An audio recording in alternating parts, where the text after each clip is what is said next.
It's time for Wise Money with Korhorn Financial Group with certified financial planners Kevin Korhorn, Mike Bernard, and Josh Gregory. Welcome to another episode of the Wise Money Show with Korhorn Financial Group, where every week we're helping you take your next wise step in your financial life. Thanks for being here, friends. My name is Mike Bernard. I am your host. I'm also one of the certified financial planners right here.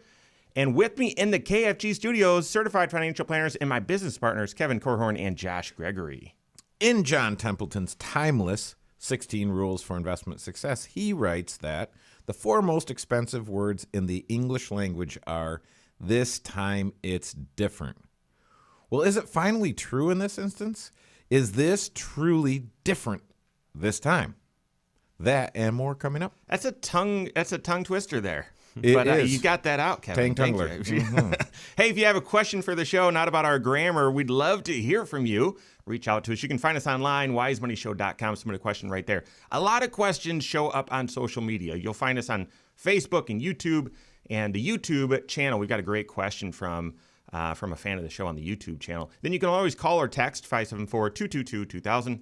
That's 574-222-2000. Okay, guys. Have you ever been in a tornado? You ever seen one? I mean, not been in one, but have you ever seen one in real life? Yeah, like coming through your town or something, you mean? Yeah. We've seen some, Yeah. some No, twisters. I haven't, but I've seen a movie about it. Yeah. So listen, I remember I've seen one, and it was way off in distance. We weren't. It wasn't in immediate danger. But so here's the thing: when I was growing up, always playing basketball in the driveway, always, and the sun was shining, birds were chirping, there was no breeze, and I'm playing basketball, and I hear the sirens going off. I'm like, I know what that means, but that can't be true. And I keep playing because I'm looking around and everything seemed fine. And sure enough, Mom runs out and says, watching TV, and there's a tornado coming. And then we saw it off in the distance once the alarm went off again. And I bring that analogy up, even though that's probably not what you want to hear as we start talking about the stock market. But it's sort of an example of, well, it's almost as if I'm out there playing basketball and the sirens go off. I know what that means, but I say, no, it's different. No. I'm looking around. Those sirens must be wrong, right? They must be saying the wrong thing. And right now we've got some things happening in the investment world and the economy where you say, okay, I think I know what that means. Or when that's happened before, it sort of suggests this. And yet we're looking at the current stock market and saying, I don't know, maybe it's different this time. Yeah. And so I guess I want to get into that and talk about what's going on in the investing world and why you might be thinking this time is different. So let's start first with valuations, the stock market being where it is compared to the underlying earnings of the company.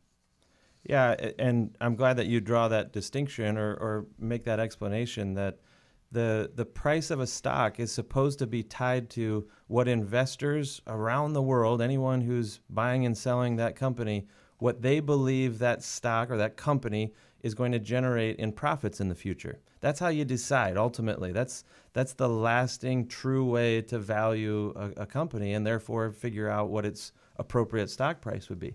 But everyone has a different opinion on what the future profits are going to look like, right? So the stock market is just kind of averaging everyone's opinions every single day. But when you look at certain points in history, there are times when the expected future profits look really, really terrible. And so you would expect the stock price to be really, really terrible. And sometimes there can be a disconnect there, right? Yeah. You think back to the dot-com bubble in the late 90s when companies were trading at these crazy high prices that seemed to make no sense on paper because they were trading companies that didn't even have any profits, barely had any revenues. And at the time, it was justified because they said they don't need or traders or investors thought, well, it's different this time. We don't need profits today because these companies will be profitable in the future because it's technology. And here's the fear. I'm looking at a chart here that shows this comparison.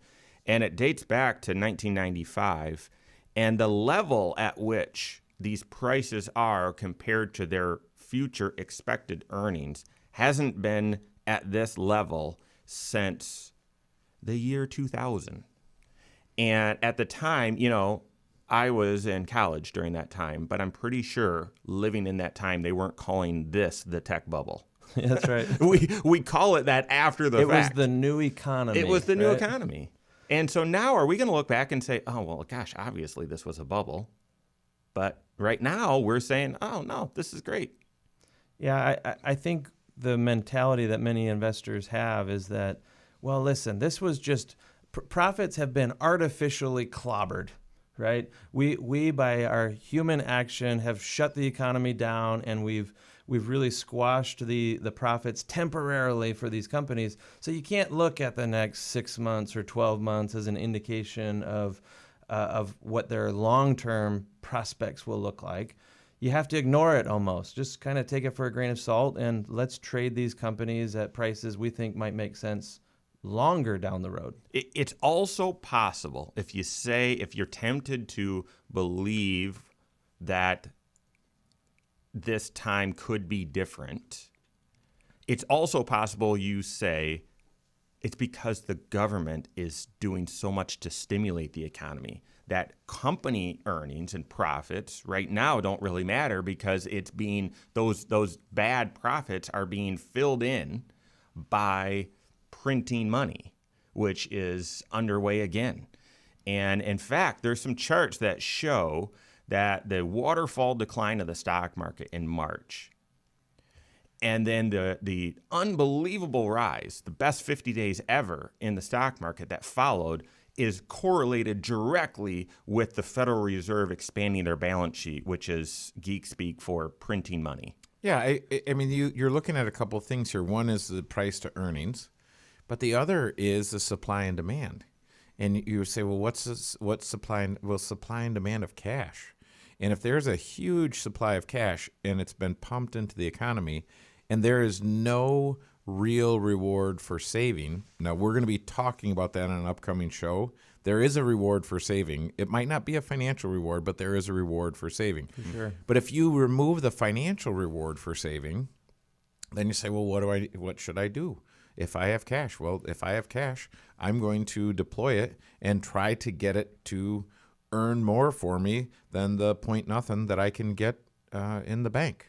That's right. So all that cash that was pumped into the economy could be pushing the stock market higher. The other thing it's doing, though, we've always said, one of the principles that we operate Korhorn Financial Group on is that this idea of profit is a measure of sustainability of a business. And so we want our clients to always be profitable because they can stay in business. They have staying power that way. Mm-hmm. But cash is also another sustainer of a business. It helps to absorb the shocks along the road or the bumps along the road.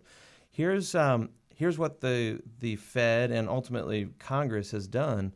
They've been pumping cash into businesses, and it's maybe given them a measure of sustainability that they wouldn't have otherwise had because those profits just disappeared. Yeah, they call these zombie companies, right? Mm-hmm. They're just being kept alive by government life support. And, we've talked about it before. I'll just tell you my opinion. I think the original CARES Act and stimulating efforts avoided a depression, but I think we've got a huge moral hazard. It creates debt. It creates a false sense of normalcy in the economy, and I fear could be creating a precedent for future stock market decline. So, all right, a little bit more with valuations, but then what are some other things at play that suggest, wait a second, could it be different this time? We've got that and more coming up here on the Wise Money Show with Korhorn Financial Group. Hello, YouTube. Thanks for being here. This is the Wise Money Show. You're at the Wise Money Show channel. If you're new, hit that subscribe button, turn on notifications, and smash that thumbs up button. What you're watching right now is our weekly 1-hour full Wise Money Show that airs on this channel, number one, and also a couple local radio stations and on podcast. So it's full hour long show. Each business day throughout the week, though, right here on this channel, you get a next wise step, a daily update, really applying what's going on in the financial world to your financial life. So make sure you subscribe. If you haven't already done so, turn on notifications and smash that thumbs up button. Okay. Maybe. So here's where we're at as of June 30, and the market's a little bit higher since June 30, of course. It was a 21.7 times multiple forward of forward projected earnings. But I even wonder about forward projected earnings because so many companies are no longer providing guidance. So if you're watching this on YouTube, a little bit of bonus content, companies, when they release their earnings, they do these earnings calls and they say, hey, here's what our profit was for the last quarter, and here's what our expectations are for the upcoming quarter. And Apple really broke the mold here a couple of years ago and said, nah, we're not gonna tell you what we're expecting. You guys know us, and we're not gonna tell you. And they call that guidance. They call that projection, that expectation, they call that guidance. And more companies are choosing to no longer give guidance, which means it's just up to some of the smartest people on the planet, aka analysts, to look at data and try to come up with their own forecast. But you would say it's less informed than it was. So, but 21.7 or 22 times multiple was exactly where things were at in early 2001 or late 2000. It ultimately got up north of 24. I know. So it has been higher in history, but it is by far, the highest it's been in the past, 15 plus years? Yep. Almost 20 years? Yep. So do we simplify that for people and just say, have you bought a stock, your break-even point is 24 years? Or is that? I don't know if people get that. If the profits of the company actually play out the way that If they're the profits, forecasted. if the profits stay the same and the share price doesn't change, it'll take you 24 years to recoup your investment. That would be true on normal PE, but this is based on forward or projected earnings. So do we profits. talk about the Shiller-Cape ratio? No. Okay. So do we want to talk about Robinhood? We can. So I look at that and I think, to me, where my brain goes is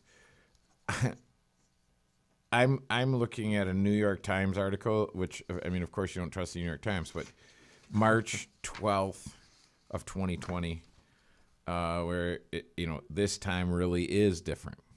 This is pumped into if these are the four most expensive words, or if these are the four most expensive words, or if an English degree is the most expensive degree you can get, it still doesn't matter.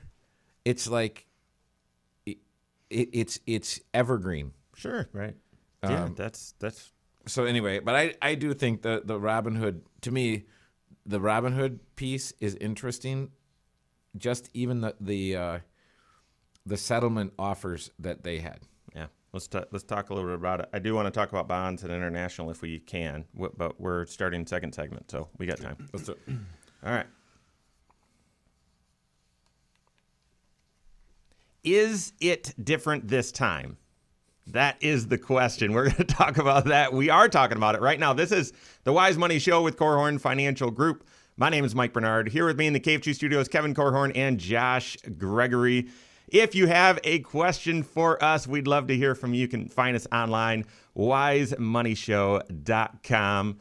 All right, let's dive into it. Kevin's laughing here. We've had quite a bit of fun talking about what's going on in the market, but really there's lots of things that are occurring right now that are causing investors, even professional investors, to wonder, hey, is it actually different this time? Do the things that have happened in the past that normally suggest, well, here's what could be coming, is it different? And one of those we're talking about is valuations. Now, let me tell you why this is important. The last time the stock market was this high compared to the earnings of the companies, it led to the lost decade. Now, what's the lost decade? It's not an Indiana Jones movie. It is actually the time when the S&P 500, that's right, your darling investment, the investment that you said is always the best one, made no money on average over 10 years. Mm-hmm. And so are we in danger of another lost decade? I mean, that's the concern. Part of the reason why valuations are a concern and whatever, it does have to deal with something that's been talked about quite frequently, and that is Robinhood traders, Robinhood day traders. The idea that since typical average investors can't bet, average individuals can't bet on sports or can't do a lot of other things, they're opening up these small accounts at Robinhood and just gambling with stock prices, and that's pushing prices out of whack. Well, and it's tempting to, if you go back to March of this year and you see certain corporations that had just been beaten down, their stock price was so far down. And if you told yourself, hey, this is going to bounce back and it's going to bounce back quickly. And, some of these companies were not bad companies. Sometimes the baby gets thrown out with the bathwater, as they say.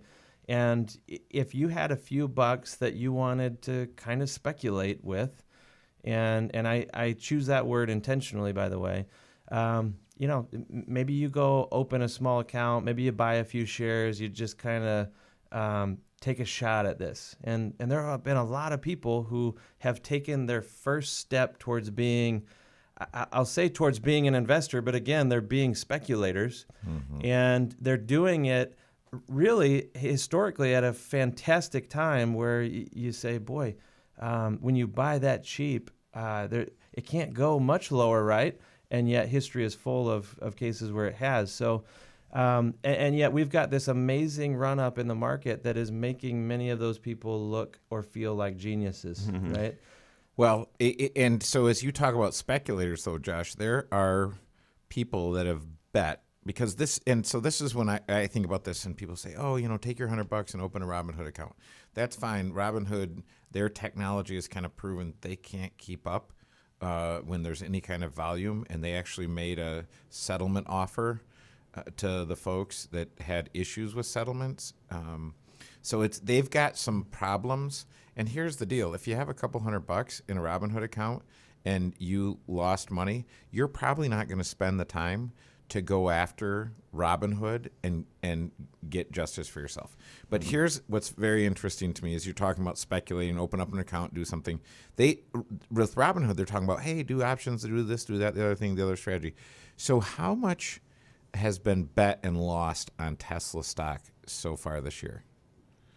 Interesting question.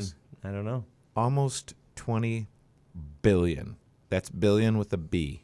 Mm-hmm. So when I sell a stock short, I'm betting that the stock is going to go down in value. Josh, you were talking about that. Hey, the stock is going down. I can catch a falling dagger, and it will go back up, mm-hmm. and I will win. And as you mentioned, I've seen some of those accounts. I've seen some of the people that bought in at the perfect right time, and they think they're doggone geniuses. Yeah. I mean, they think they're smart in all get-outs. Guess what? Try and do that again.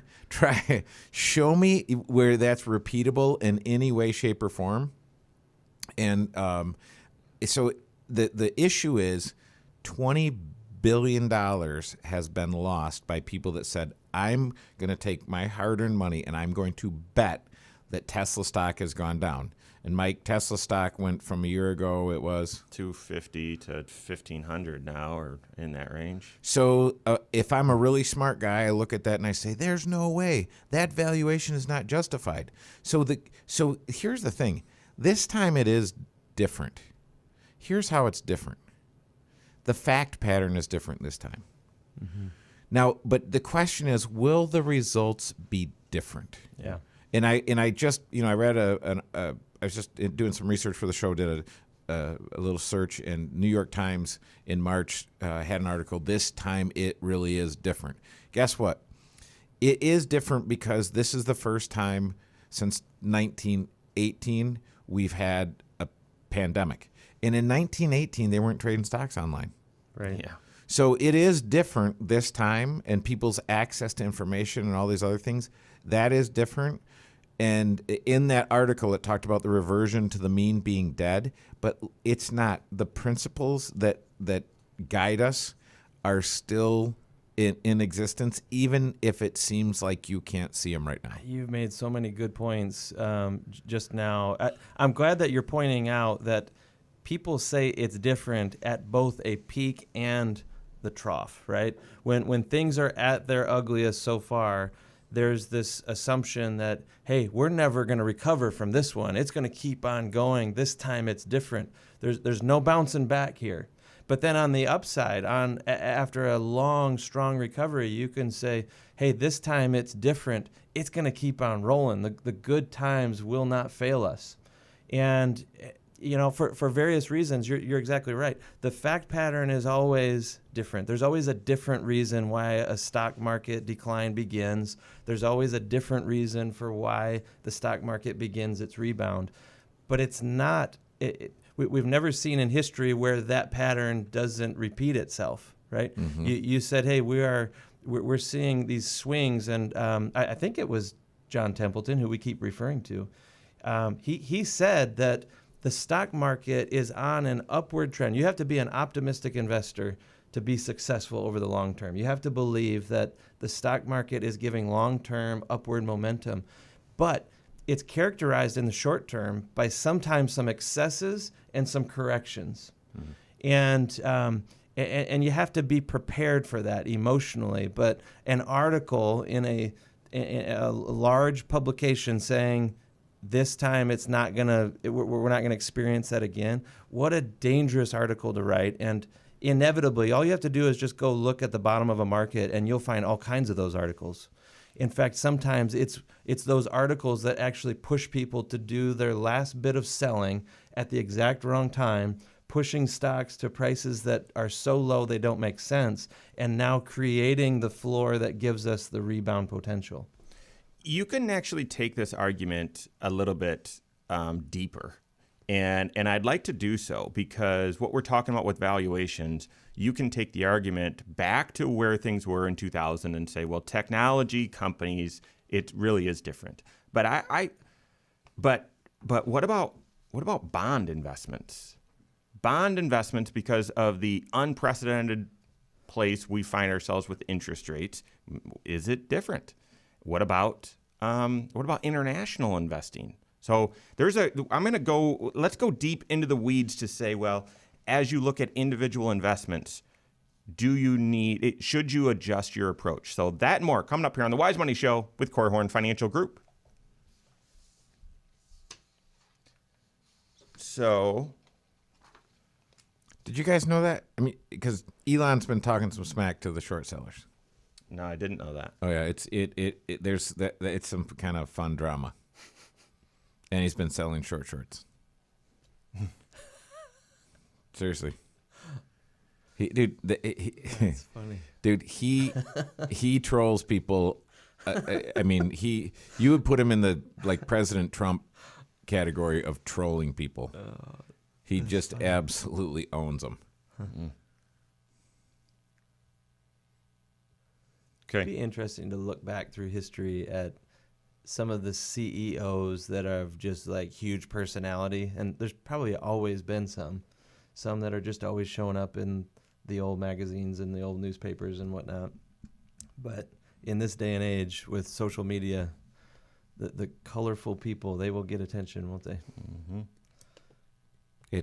I don't think you can get to level 5. Yeah. That way. Right. According to JC. All right. Yeah. Third segment. Okay, what's next? Third segment. Yep. I'll talk about it. We're sticking to the outline? No, just... We're going to go off-road. Follow me. Ready? Is international investing dead? I'm point blank ask the question. Is international investing dead? Should you only invest in U.S. stocks? In fact, if you're going with that argument, large cap U.S. stocks, large growth U.S. stocks. So have you bought into the idea that this time really is different? That's what we're talking about today. This is the Wise Money Show with Korhorn Financial Group. Thanks for being here. My name is Mike Bernard. Here with me in the KFG studios, Kevin Korhorn, Josh Gregory. Every episode of the Wise Money Show, plus daily financial updates, your next wise step, you'll find right there on the YouTube channel. Just go to YouTube, search Wise Money Show, subscribe to it, and turn on notifications so that you're alerted every time we drop new content, which, as I said, every show as well as every business day. All right, guys, let's take this idea of, this time it's different. I don't care what happened in the past. I don't care that every time there's a tornado siren, there is a tornado. Weather looks great. This time is actually different. Let's apply that deeper. Is international investing dead? If you look back over 20 years, you'd say international investments have outperformed the S&P 500 U.S. investments half the time. So it's half and half. But if you look back over the last 10 years, or even the last 7 or 8 years, I think it's only been 1 year where international investments have even been close. U.S. investments have destroyed international investments. And yet you hear some financial advisors, disciplined, who base their recommendations on evidence, say, no, it's important to be diversified. Is that old news? I mean, is it different this time? Well, as soon as we say, yeah, go ahead and abandon those international investments, you know what will happen, right? Yeah, sure. They'll go on a 7-year outperformance run. And you know what? You look back over the past 10 years that you were just referring to, and the U.S. economy was coming out of one of the deepest recession that we had since the Great Depression, right?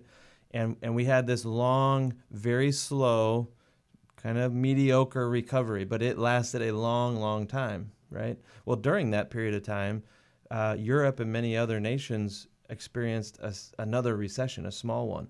And so you might say, well, why would you invest in those economies that maybe are more vulnerable? Here's the reality. We live in a global economy right now, and maybe you could argue that politically there's some shifting going around and maybe some kind of pulling things back into this country. But we won't be able to completely reverse the trend towards an economy that is full of corporations that do business in other countries, right? Mm-hmm. I mean, some of our biggest corporations in this country do as much business or more outside the U.S. as they do inside the U.S. They're truly multinational companies. And that's not going to change. You know, they're not going to just shut down operations internationally and say, okay, we're only going to function in the U.S.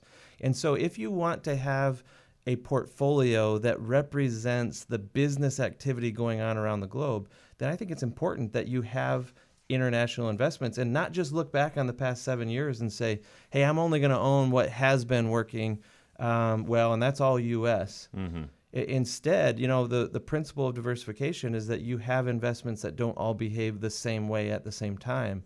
And that has been true over the past seven years. Mm-hmm. That's exactly right. Yeah, the pendulum swings. And so if you looked at the decade of the 90s, you would have said, hey, all I wanted is the S&P 500. All I want is large U.S. stocks. And I think in that decade, large U.S. stocks were up 400% and international stocks were up 100%. And so you would have said at the end of the 90s, get rid of all of those things that returned 100% to me and put it in things that returned 400% to me. And then by March 9th of 2009, you had what you had back in 1997. So numbers in radio don't work. And so all I'm saying is that people are prone to zig when they should zag. Yep. And so the pendulum does swing, which is why you want a disciplined approach. So especially when you think of, where would I want that disciplined approach? In my 401k. We did a 401k enrollment this week, and we made sure that all of the participants were hitting the rebalance button. And, there's different ideas on what the frequency of rebalance is. But if you have the right recipe, rebalance allows you to sell high and buy low. And that way you say, hey, I'm going to take my performers, take profits from them, and buy the things that aren't doing well. Okay, so if you've made your case about international investing, is bond investing dead? We've never seen interest rates at 0% here in the U.S. And even we talk about, well, a lot of folks invest based on the idea, yeah, but what have you done for me lately? There's this, I call it investor amnesia. You just can't remember what even happened last year. And so there's always recency bias with investing. So it's hard to think back to a time when international investing was doing better, but it wasn't that long ago. Well, think about this. When's the last time interest rates were actually going up? When's the last time bond investors were investing in bonds at a time when interest rates were actually going up? 50 years ago. 50 years. And we've never had interest rates at zero, so is bond investing dead? Well, it certainly has different risks today than it did, 10 years or 20 years ago. In fact, I was sharing with a client just the other day that for my entire lifetime, interest rates have been steadily declining. That's right. Okay. So, 41 years now. And I ask them often to think back to where interest rates were when you bought your first house or bought your first car, and the stories that they share about how high interest rates are. I've never seen anything like it in my life, right? And what that means, if you're a bond investor, there's this teeter-totter effect that happens. And on one end of the teeter-totter is interest rates, and the other end of the teeter-totter is bond values or the prices. When one end goes down, the other goes up. And so for my entire lifetime, interest rates have been declining, which pushes the value of those bonds up. You're not only earning some interest for holding those investments, but they're also going up in value for, again, an entire lifetime here. Right. But if the opposite is true as well, when interest rates begin to rise, it puts downward pressure on those same bond values. Then the risk is that as interest rates are going up, you're losing money on the investments that, history has shown is always safe, steady, and predictable, right? You can't lose money in the bond market, right? Well, it is possible. Mm-hmm. And we could have a long-term trend at some point. Some people believe, though, that trend may not start anytime soon because interest rates are going to be low for a long, long time. That's what my crystal ball says. Yeah, I've been saying really with some great courage of conviction since 2006, interest rates are going up. And I have been wrong since 2006. Now, it's only 14 years, and I'm going to keep saying it because at some point in time in the future, You'll be right. I've got to be right. The broken clock is right twice a day. Yeah. So it is a great question, and it does beg the question, what should my allocation be in my retirement plan, in my 401k, in the investments that I have outside of my 401k, and will the mix that I maybe haven't looked at in the last 5 or 10 years, is that still the right mix for me today? The moral of the story is your investment strategy needs to be connected to your overall financial plan, because the fact pattern is different. The results aren't. And so you need to work with your certified financial planner. Make sure you've got a disciplined investment strategy that fits with your overall financial plan and your long-term goals. We got a great question from a fan of the show about Hertz stock. Fits right into the topic today. We're going to talk about that coming up on the Wise Money Show with Korhorn Financial Group.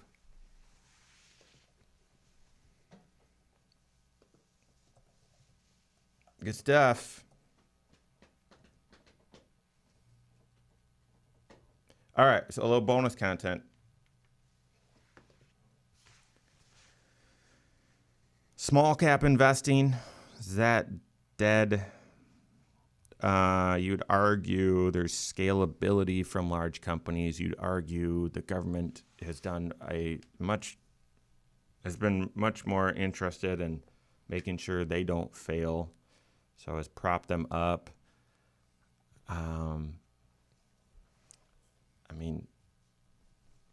You would just look at the present day and say advantage large cap, and you'd look and say advantage growth. So if you're just looking today, all of these reasons, these isolated reasons, you could justify. But if you're looking at a full lifespan of investing, I mean, history will be repeating itself. Mm-hmm. It goes in cycles. Mm-hmm. That's just how it works. History says this stuff moves in cycles, and you can't predict it. I'm glad you both, towards the end of that segment, kind of pointed things back to essentially financial planning or retirement planning. Right. Because expectations for investors or future retirees have to be managed correctly. How many people have you spoken with who their intention is, I'm going to get to retirement and just live off the interest, right? In an environment where there is no interest, basically, if you look at history.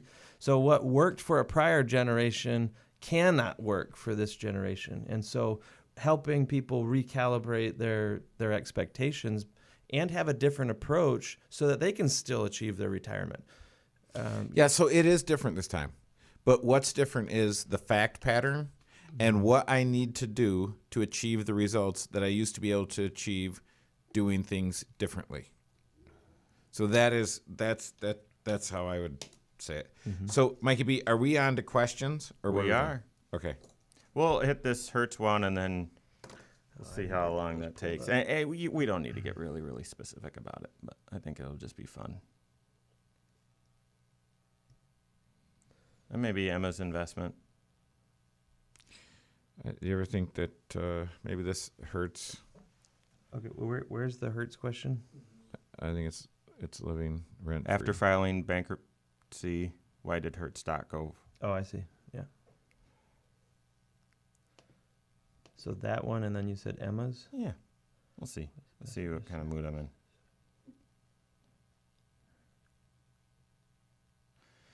All right. Let's do it.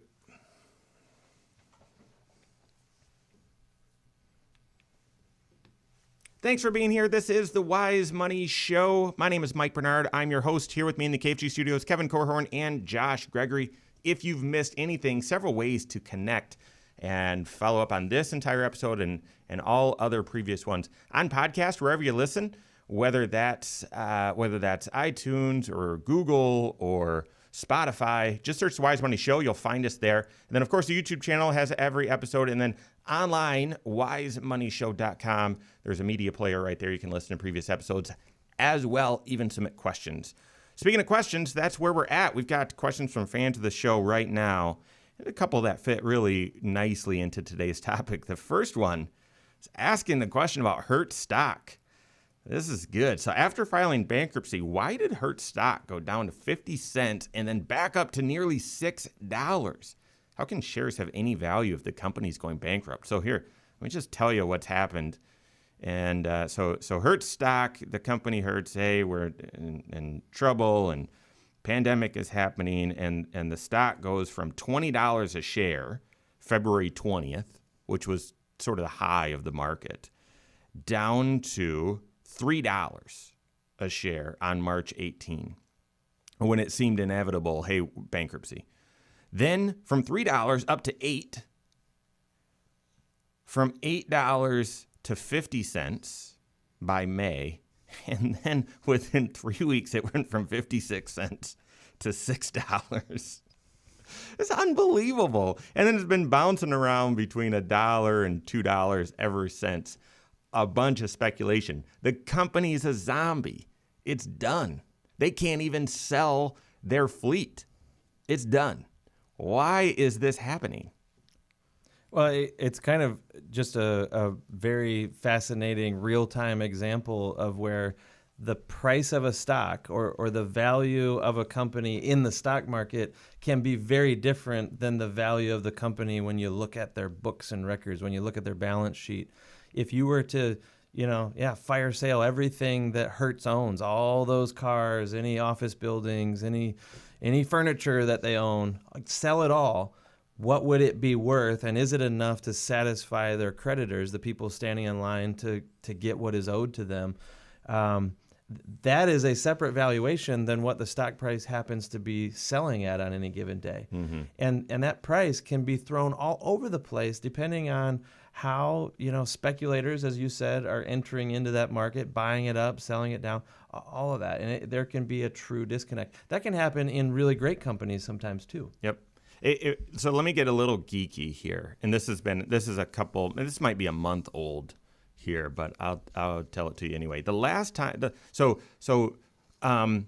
stock owners stand at the end of the line when a company is being liquidated. So if the company is being closed out, and like Josh said, all the assets are being sold, when do stock investors get the money? Well, it's after. It's after government, it's after bondholders, it's at the very end of the line. And so, some really smart people created that line and just ran the numbers. And it looked as though Hertz would be able to sell its assets if it could. There has been apparently it's having a hard time selling its fleet of vehicles. That's their assets.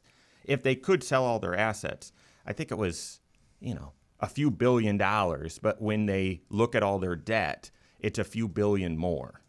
And so stockholders are lined up mathematically to get nothing here. Mm-hmm. And yet there was so much speculation in the stock after bankruptcy that Hertz said, we're going to issue more shares.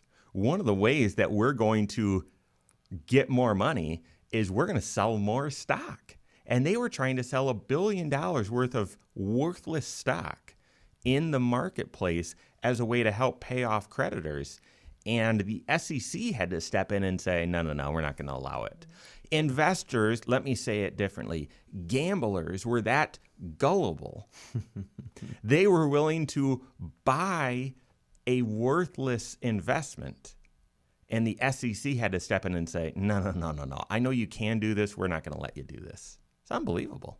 That is the risk of being an individual stock buyer if you don't understand the underlying economics of the company itself. Mm-hmm. If when I say balance sheet and income statement and cash flow statement, if that sounds like foreign language to you, then your ability to truly look at Hertz as a business and put any kind of prediction on what the outcomes or the business results for that company are going to be, then you really should not be picking it as an individual stock because you're buying a business ultimately. And instead, you'd be better off entrusting that decision to a mutual fund manager, for example, who does this for a living. They evaluate companies all the time and decide whether or not Hertz is a dog that should be avoided or a diamond that should be captured. Yeah, and when you think about what's gone on in the last 6 months, the big idea is to control the controllables. So what do you have control over and what do you not have control over? And if you're a speculator, then you're buying Hertz, that stock is living rent-free in your head. And so if you think about that and you think, well, what are the unknowables? In the middle of June, they had 500,000 cars that they were going to possibly liquidate. So do they liquidate the cars? What happens to the travel industry? Do people start traveling again after the coronavirus is over? What kind of decisions does the board of directors make? So there are all of these unknowns that make it so that you could only be a speculator. Mm-hmm. Yeah. Because you can't know there's such a great degree of variability in the possible outcomes. And, recently the stock's trading at $1.50. Is it going to go from $1.50 to $5 or to $25, or is it going to go back to 50 cents?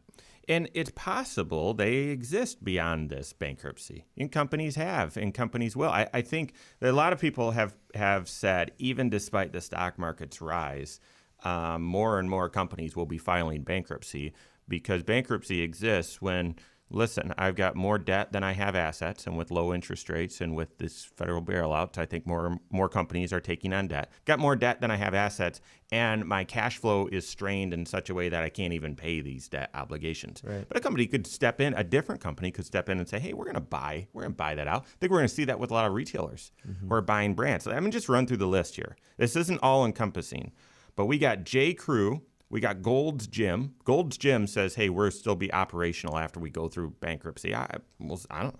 Neiman Marcus, J.C. Penney, GNC, Chuck E. Cheese.